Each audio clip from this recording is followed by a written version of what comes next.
Eu estou em São Sebastião das Águas Claras, é um distrito de Nova Lima, conhecido como Macacos. Até estou passando por uma região aqui do distrito que eu nunca tinha passado, mas eu estou procurando um mirante que tem aqui que chama Mirante de Macacos. E a intenção é fazer o drone voar aqui pela região para fazer umas imagens legais para vocês.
tempo fechou, tá caindo agora uma leve garoa, e eu retornei para a estrada.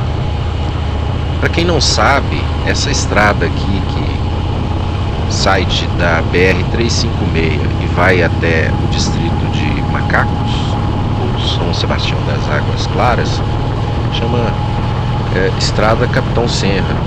Eu retorno agora para a rota Capitão Senra, vamos até a próxima atração. E se você gostou do vídeo, marque aí que gostou. Se não estiver inscrito no canal, se inscreva e aperte o sininho para ser avisado sempre que publicarmos novos vídeos. Um grande abraço para todos, boas estradas.